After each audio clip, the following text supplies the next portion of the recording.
Welcome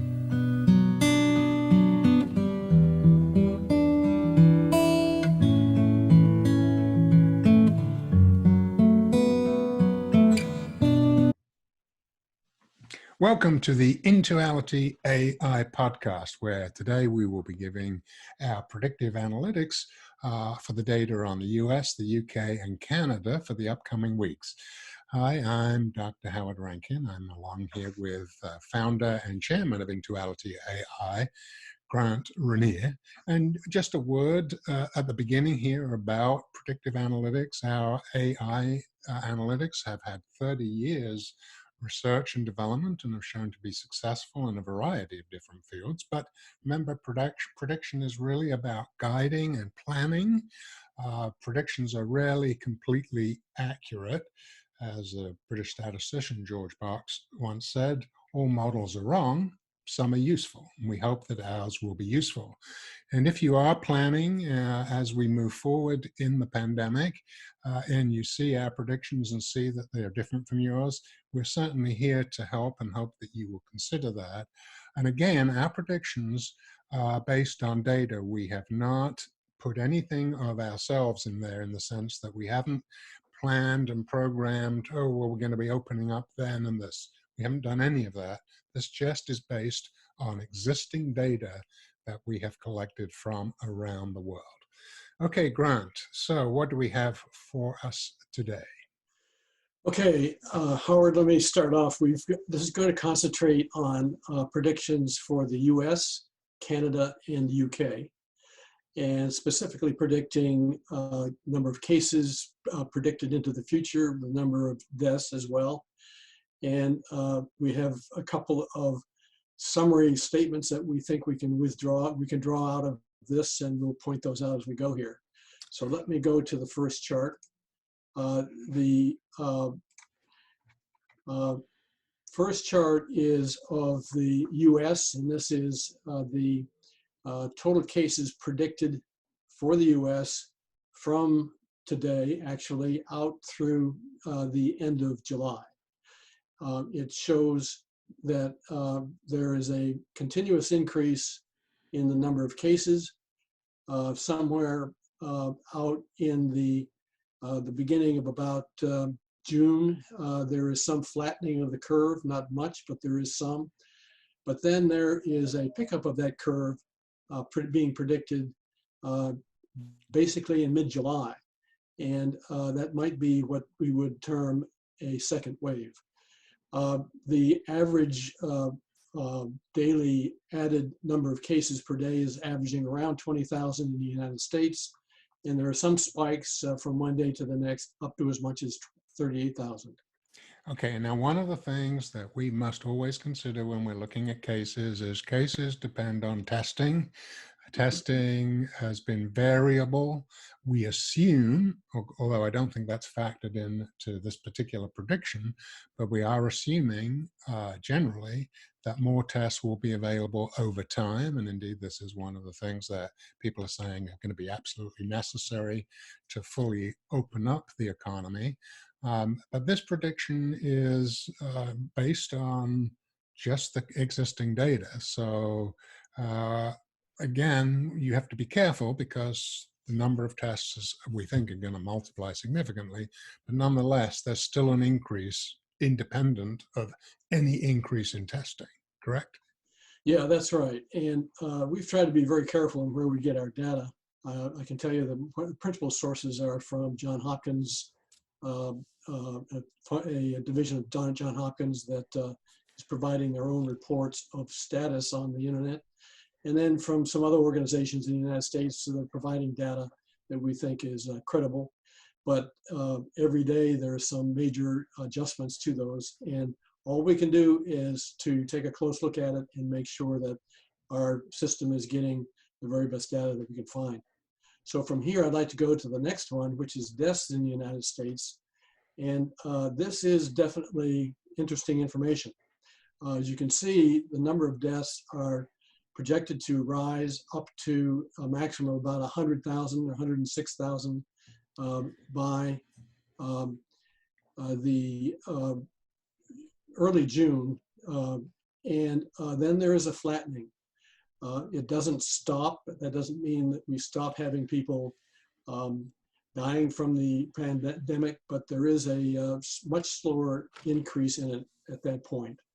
But on the other hand, starting at about mid-July, there appears to be a second wave possible.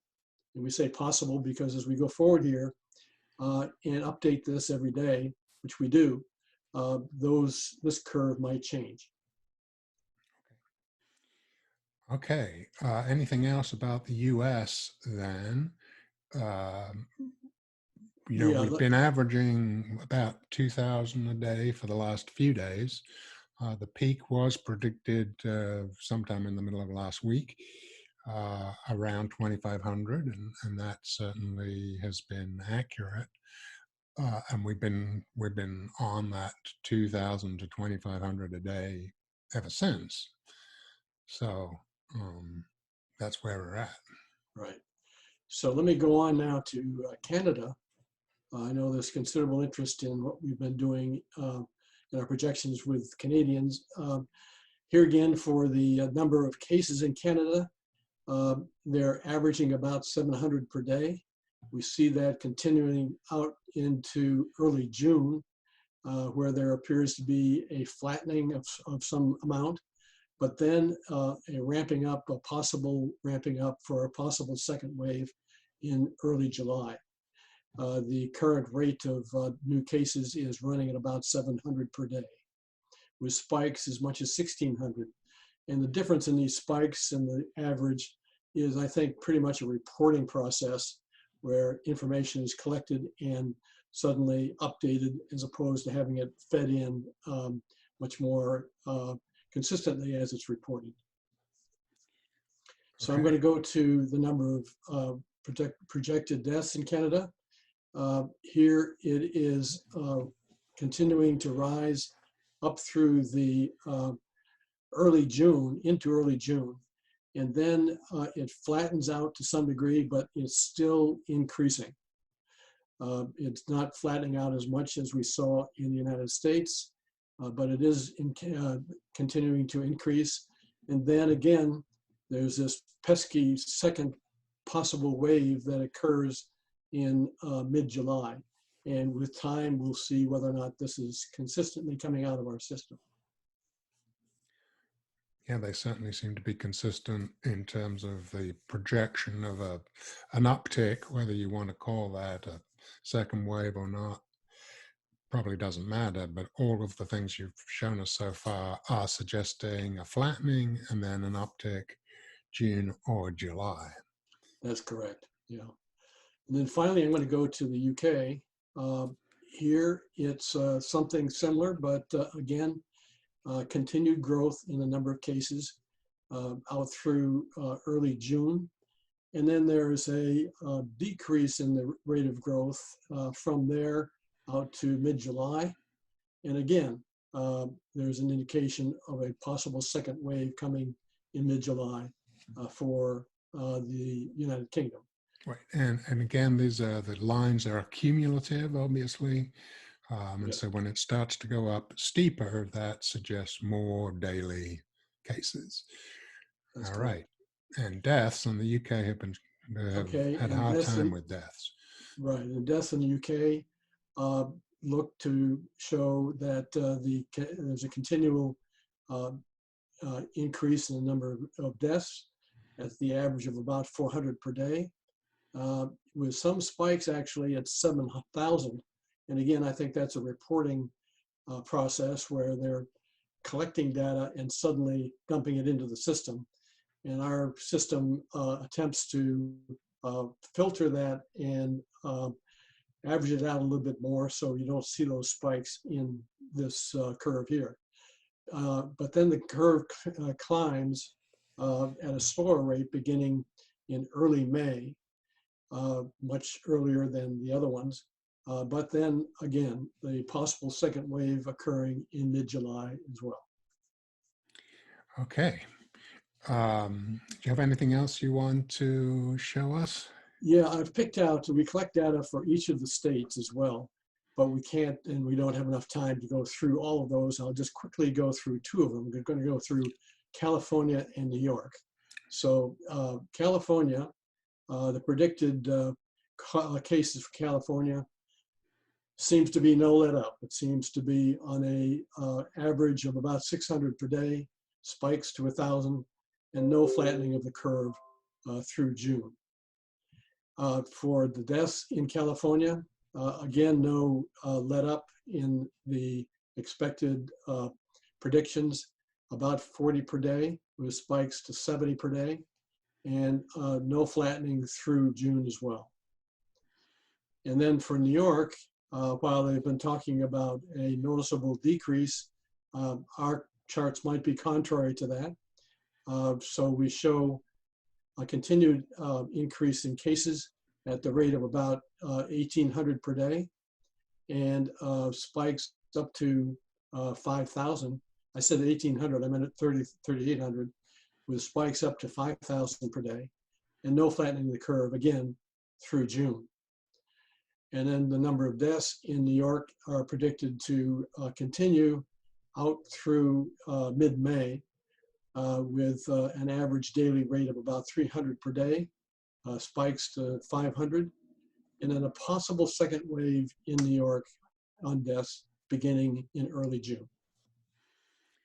Okay, well, thank you, Grant, for that. And again, remind people watching this that these are based on predictive analytics, so we don't have any input. The computer is programmed to take in the data and manipulate it as it does in using the algorithms that Grant and others have put into the program.